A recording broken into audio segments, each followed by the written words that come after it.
Hi there, I'm Katie Morton. I'm an intuitive and an energy healer. And I'm Jennifer Palmer, and I'm an intuitive and an energy healer and owner of Nourishing Journey. In Columbia, Maryland. Yay! And today we're going to talk to you about awakening in the Golden Age. So what is the Golden Age? Well, it's the age of Aquarius, if you remember that beautiful little ditty. So we're moving from the age of Pisces into the age of Aquarius, but it's like a bit of a messy transition. It's a little tumultuous. It's very tumultuous. So not all astrologers can agree on the exact transition from Pisces to Aquarius for various reasons. One is that these cycles are very long. They last over 2,000 years. And also there's different sizes of the constellations, like give or take a couple hundred years or whatever. So, whatever. A lifetime or two. But some people call this the Golden Age, same thing as the age of Aquarius. What does this mean for you? Things be messy, right? Yeah, a little bit. They have been. What our guides have shown us is that starting this summer, with this full moon in Sagittarius, we'll talk about next. Mm-hmm. But what happens is things have been really tumultuous up to this point, but they start to ease. We've done all the hard work, and things are really starting to come into a smoother framework. A lot of people have been changing jobs, ending relationships, and it's been about releasing what no longer serves as we move into what is essentially a higher timeline. So let's talk about this full moon. Let's talk about it. Yeah, so the full moon in Sagittarius, which is going to be on June 17th. It's a few degrees away from the galactic center, which is the center of the Milky Way in just plain location scientific terms.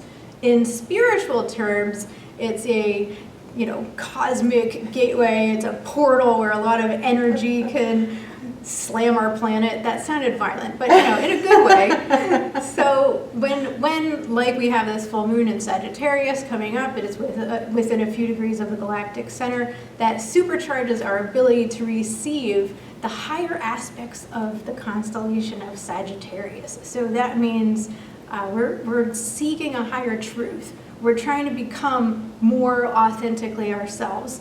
And I do just want to back up 1 second about the age of Aquarius and the Golden Age.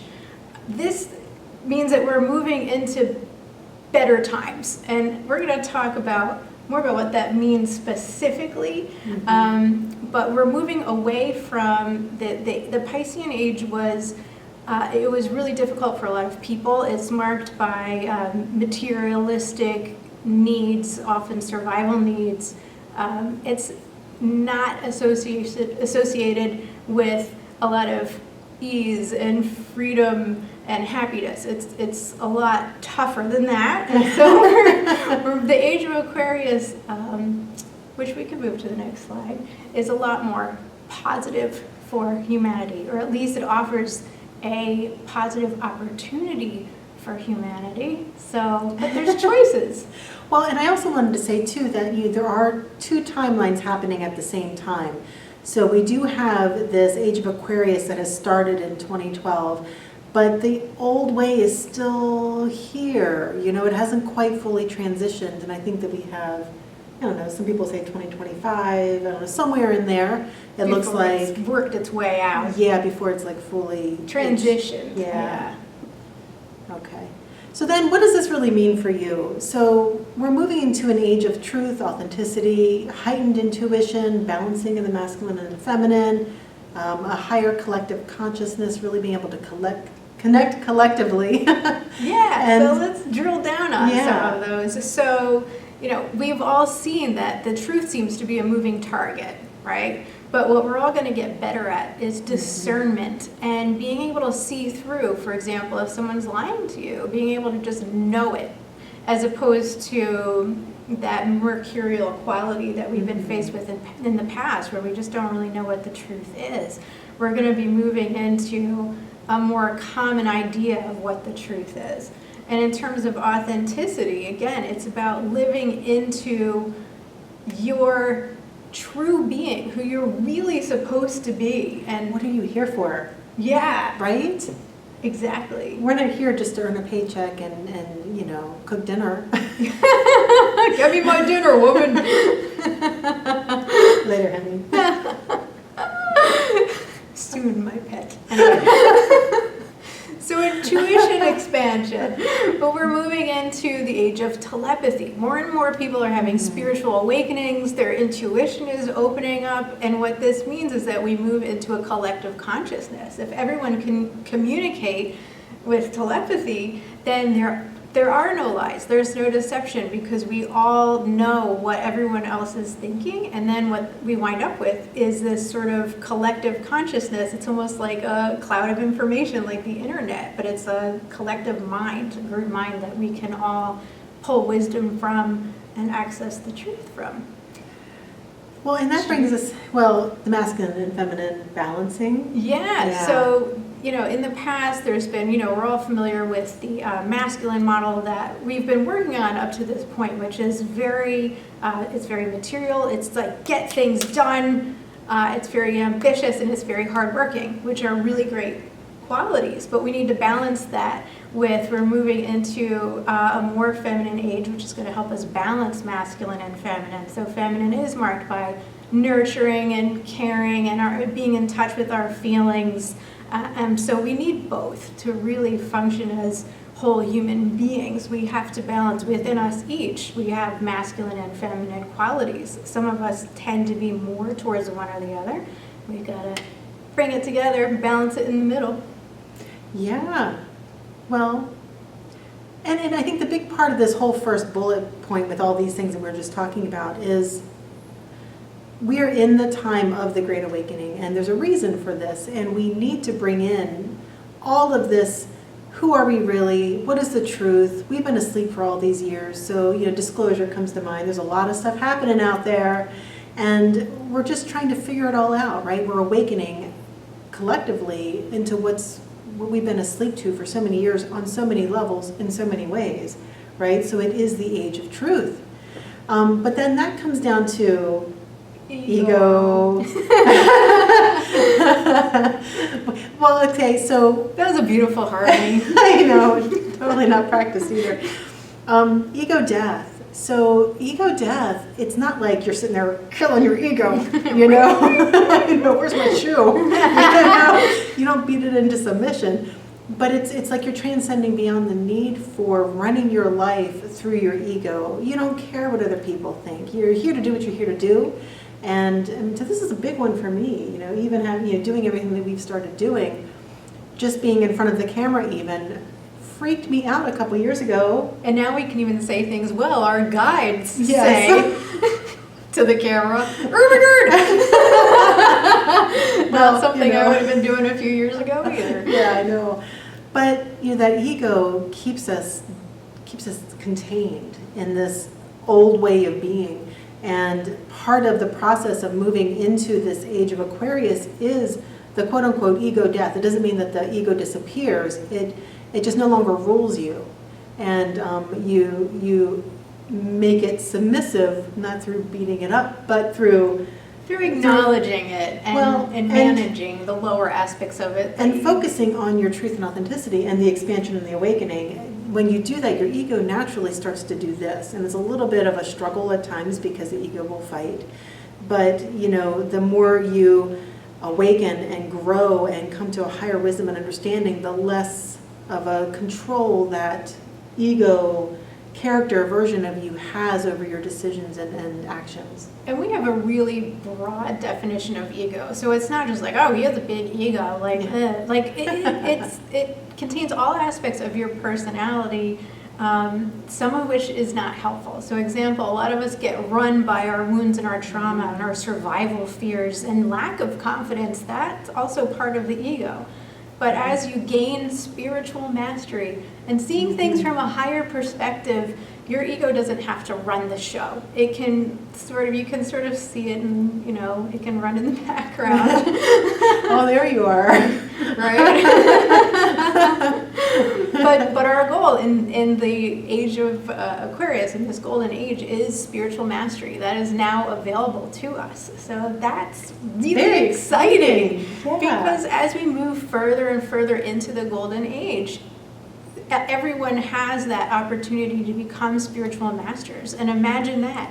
Like what, for example, shopping in a grocery store would be like, where you're surrounded with spiritual masters, as opposed to walking egos when you're just like, oh, I can't. This is why grocery delivery was invented. Anyway. Right.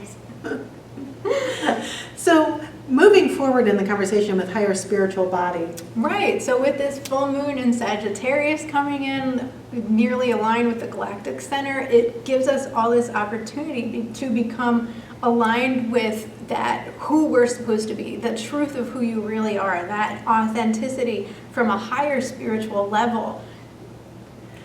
Well, what I find interesting about this is we were doing that personally and with our clients, like over the last couple of weeks, really calling in like who you are and having that integrate fully. And there's this, it was like this big version of you that's like all you, that comes in and integrates, and wow, it was really powerful. And then we started hearing other people talking about it. We're like, oh, wow. Like it's going around. This is awesome. Yeah. It's a part of this whole process. And so we're really excited about it, actually. Yeah, and speaking of our guides, we're told that this full moon in Sag is an opportunity to fully integrate your higher spiritual body. So if you've even already downloaded your higher spiritual body, it's an opportunity to more fully integrate and take on that higher spiritual persona. Yeah. Yeah. It feels amazing, guys. It does. Yeah. So and you can do it yourself by just calling in your higher spiritual body and allowing it to drift down in. Yeah, I was calling it my spiritual suit, Mm-hmm. putting it on. Yeah, you kind of put it on over your meat suit. Yeah, right? I don't know. Yeah. Whatever works for you. Right? And then we wanted to end this conversation with just the idea of the choice. We are here to make a choice. And if you know us, you know that we follow some of the principles, at the very least, maybe most of them, of the Law of One and what was presented there in that material. It's amazing material. And the whole premise... And the books are called The Raw Contact now. They've done a re-listening project, so they're renamed The Raw Contact. If you're looking for those on Amazon, it's 2-book series. They're big fat books. Enjoy. Okay. Awesome. So the choice is, which way are you going to ascend? Which polarization are you going to use to ascend? And the positive is being in service of others. The negative is service of self. And so you have a choice to make. And what we've laid out here today is kind of what's happening with the people on the positive path. If you've already chosen, then you've probably been experiencing a lot of this, and you know what we're talking about. If you haven't quite figured it out yet, or you're just learning about this, chances are you probably aren't quite in the polarized space yet. So you want to really look at your life and what are you doing to be of service to others, and to do it without ego and selfishness. Or what are you really doing to be of service? And of course, it doesn't mean like you can't earn a living or do things and be a spiritual practitioner and do all these things and actually survive in this world. But what it means is, are you doing it for the money, or are you doing it for the service? And if you're doing it for the service and earning money as a part of the intention of doing it for service, you're still in service of others. I think there's a lot of confusion around all that. Mm-hmm. And but anyway, so it's the choice. And you've got some time to really figure that out and heal through it. There's a lot of healing involved and a lot of work to do, because it's not just a choice and the light bulb goes off and then you're done and you're ready to go. There's work to do. There's healing to go through, and shadows to face, and decisions to make, and integrity to hone in on. And there's a lot that you personally have to work on, and we all should be working on that. Even if you feel like you're already chosen in that path and you've figured it out, there's still work to do.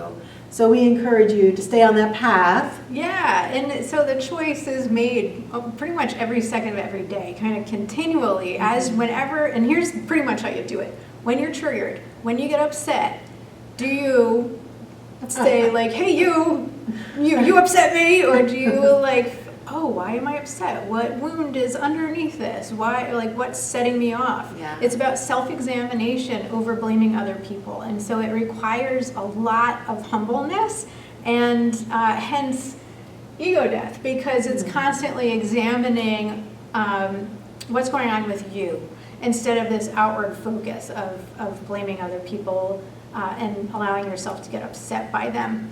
So, and what does this have to do with the age of Aquarius? If you're going to come with humanity along this into the golden age and get all the good things, the collective consciousness and the spiritual mastery, then you're going to make this positive choice. If you make the negative choice, you're kind of trapped in the other timeline where things are going to be really difficult. Materialistic needs are just always going to feel like a grind. People are going to continue to just trigger the crap out of you.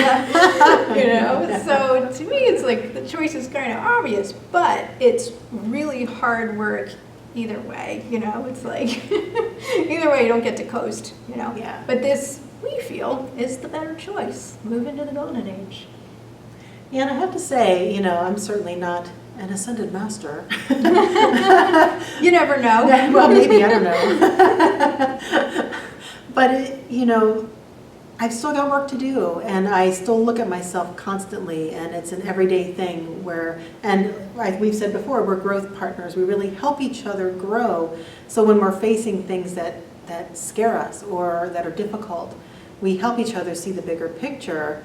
And I really highly recommend, find yourself a growth partner. Find someone who will love you unconditionally and appreciate you and help you see your blind spots and help you work through it. Definitely. Right? Yeah. And if you're looking for a spiritual community, shameless plug, twice a month here we run a spiritual and intuitive development group. If you're looking to hone your intuition and you want to know how to do it safely in an environment with caring individuals, perhaps you're going to pick up a growth partner, who knows. So yeah, we're doing one tomorrow. Yeah. Tomorrow night, 7 p.m., Nourishing Journey, Columbia, Maryland. Be there, be square. Right? Yeah. Even if you have to fly here. Just leave it, I don't know. Why not? All right, guys, I guess that's it for today. Yeah, thanks for watching. All right. Hit like, share, subscribe, depending on the platform, and have a great day. And visit us online. Thank you. You're welcome. Bye, guys.